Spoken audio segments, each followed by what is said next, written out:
देखिए फ्रेंड, ये number system में इस तरीके के क्वेश्चन आते हैं, उसको कैसे सॉल्व करते हैं। ये √3 प्लस √3 प्लस अंडर, इसके बीच में जो डिफरेंस है वो 1 का नहीं है। अगर हम 1 का डिफरेंस होता था इसमें, जैसे कि 6 √6 इस तरीके के क्वेश्चन आते थे तो इनफाइनाइट तक, तो हम उसको सॉल्व करते थे 6 को 3 × 2 में इसका फैक्टर कर लेते थे। अब हमें इसका डिफरेंस 1 बनाना है, तो 1 बनाने के लिए अगर यहाँ पे प्लस है तो आगे के लिए जैसे कि 3 4 5 6, ठीक है। इससे पहले 2, इससे पहले 1। अब क्योंकि प्लस लगा है तो हमें फॉरवर्ड में चलना होगा, फॉरवर्ड में चलना होगा। और इसका डिफरेंस 6, यानी कि 2 का अगर हम फैक्टर करते हैं तो डिफरेंस हमें 1 नहीं मिलेगा। 5 का करेंगे फिर भी नहीं मिलेगा, 6 का करेंगे फिर भी नहीं मिलेगा। तो हम यहाँ पे 6 का फैक्टर अगर हम करते हैं तो 3 × 2 मिलता है फैक्टर, यानी कि इनमें से डिफरेंस 1 का डिफरेंस है। तो यहाँ पे हमारा आंसर ये होगा 2 × 2 less than equal to y and less than equal to 3। ये हमारा आंसर होगा, ये राइट आंसर है हमारा। एक बार फिर से समझ ले, y बराबर √3 प्लस √3 प्लस √3 इनफाइनाइट तक। इसमें डिफरेंस हमारा जो है वो 1 का नहीं मिल रहा है। 1 का डिफरेंस बनाने के लिए हमें फॉरवर्ड में, इसमें फॉरवर्ड मुझे जाना पड़ेगा क्योंकि यहाँ पे प्लस लगा है। अगर माइनस होता 3 माइनस √3 माइनस, तो मुझे बैकवर्ड में जाना होता, फिर मुझे डिफरेंस 6 का यानी कि 1 का बनाना है। 1 का डिफरेंस बनाने के लिए मुझे 3 × 4, 4 में भी 1 का डिफरेंस नहीं बनेगा, 5 में भी 1 का डिफरेंस बनेगा, 6 में 1 का डिफरेंस बनेगा। 6 के लिए डिफरेंस बनाने के लिए 1 का, तो 3 × 2 डिफरेंस पे 1 का आएगा। इसीलिए हमारा 2 × 3 यानी 2 × 3 ये हमारा लाई कर रहा है। तो y का वैल्यू जो होगी हमारा 2 less than equal to y and less than equal to 3। This is my value of y। देखिए ये अगला क्वेश्चन है, सेम बिल्कुल वही क्वेश्चन है, इससे और कॉन्सेप्ट क्लियर हो जाएगा बिल्कुल। If x is equal to √5 plus √5 plus √5 infinite तक है। x is equal to y दे रखा है, x इज इक्वल टू निकालना है, मुझे क्या निकालना है, x की वैल्यू निकालनी है। जब इस तरीके के क्वेश्चन होते हैं, जब मैंने आपको पहले भी बताया था, जब इस तरीके के क्वेश्चन होते हैं किस तरीके से सॉल्व करते हैं कि हमको डिफरेंस जो होता है इसका 1 बनाना पड़ता है। इन दोनों का, इन सब का डिफरेंस जो होता है 1 बनाना पड़ता है। इस वैल्यू का जो मुझे 5 है, इसका वैल्यू, इसका डिफरेंस मुझे 1 बनाना पड़ता है।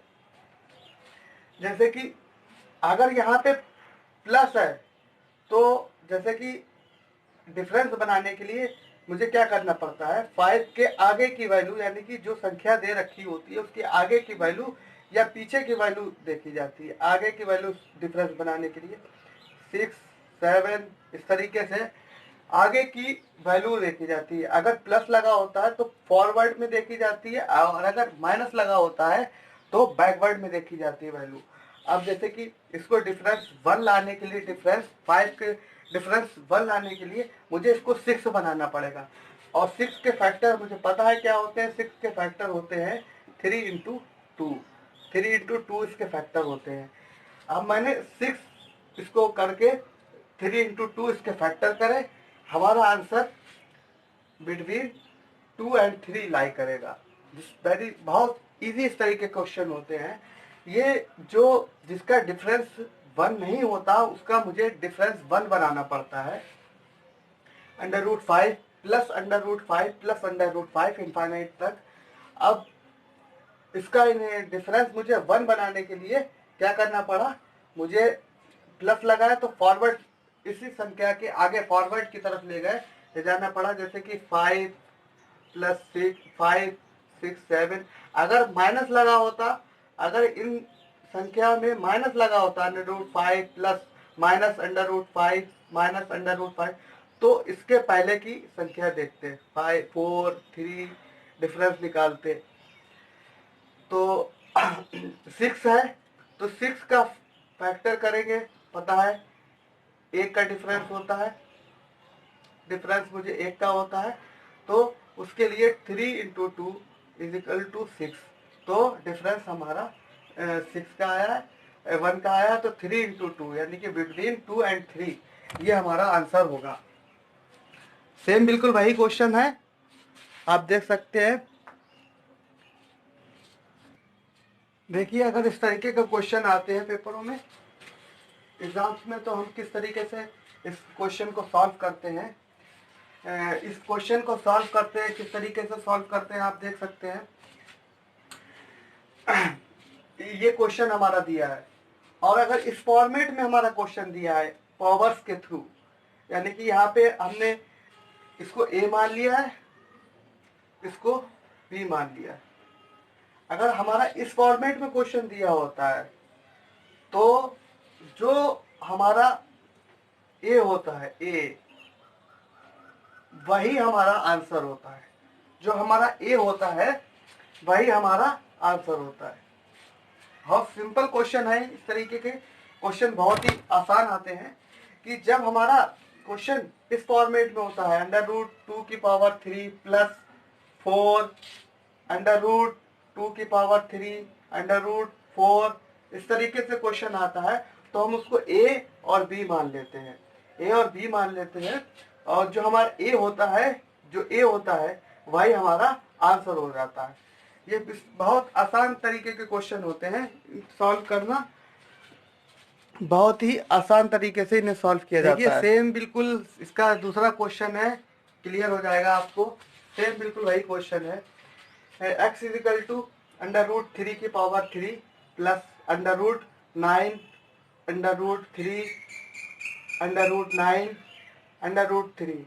जब हमारा इस तरीके के इस फॉर्मेट में हमारा क्वेश्चन होता है, इस फॉर्मेट में दिया क्वेश्चन होता है, तो हम पहले वाले को a मान लेते हैं और दूसरे वाले को b मान लेते हैं, और जो b हमारा a जो हमारा होता है, a जो हमारा होता है वही हमारा आंसर होता है।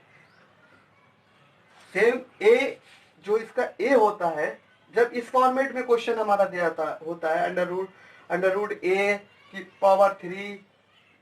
√b की पावर कुछ दी हो, फिर √a की पावर हो, फिर √b की पावर हो, सेम पावर, तो हमारा जो क्वेश्चन होता है उसमें a को हम जो पहला होता है उसको a मान लेते हैं, a की वैल्यू जो होती है वो हमारा आंसर हो जाती है।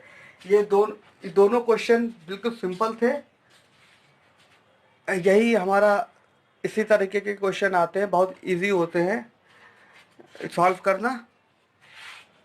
देखिए जब इस तरीके के क्वेश्चन आते हैं तो हम उसको किस तरीके से सॉल्व करते हैं। ये क्वेश्चन क्या है हमारा, एक संख्या हमारी है 2736 से विभाजित करने पर हमारा शेष 75 रहता है। यदि संख्या को हम 24 से विभाजित किया जाए तो शेष कितना होगा। इस तरीके से अगर कोई भी क्वेश्चन आता है तो हम किस तरीके से सॉल्व करते हैं ये हम देखेंगे। देखिए ये संख्या जो दी रखी है, सेम ये संख्या मैंने लिखी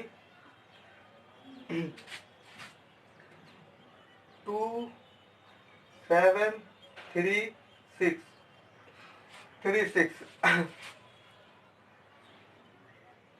36 से विभाजित करने पर 75 आता है हमारा। इसको हमारा जो शेष है वो 75 आता है। अब आता है यदि उसी संख्या को 24 से विभाजित किया जाए, यानी कि 75 को 24 से विभाजित करें तो हमारा शेष कितना होगा। तो करके लेते हैं। 24 की हम कर दें, 75 को 24 से कर दें तो हमारा आंसर क्या आएगा, 3 × 70 72 24 3 × 72 यानी 3। हमारा आंसर इस 3। 3 हमारा आंसर होगा। फिर से देख सकते हैं, एक संख्या को, जो संख्या है हमारा 2736 से विभाजित करने पर जो रिमाइंडर हमारा है वो 75 रहता है।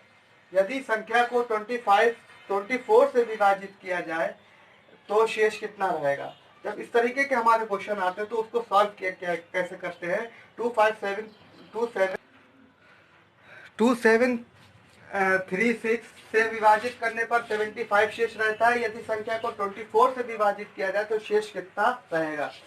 2736 का हमारा जो है शेष 75 रहता है, और फिर 75 को यदि हम 24 से विभाजित करें तो हमारा क्या आंसर आएगा। 24 को 75 को हमने 24 से कर दिया तो हमारा आंसर आया, शेष इसका 3 आया। इस तरीके से हमारे सॉल्व क्वेश्चन किए जाते हैं।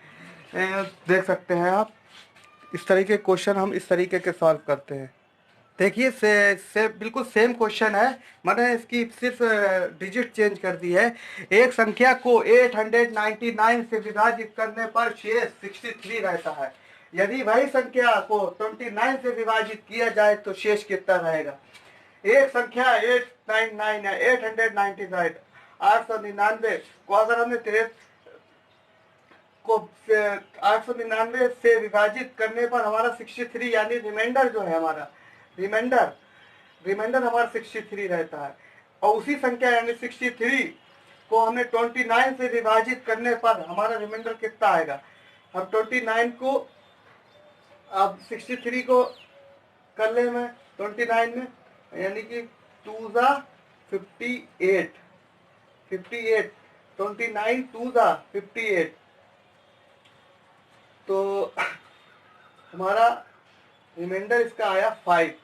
जो हमारा रिमाइंडर 5 आया है वही हमारा आंसर हो जाएगा। यही सिंपल सा, इस तरीके के क्वेश्चन को सिंपल इस तरीके से सॉल्व करते हैं। Thank you.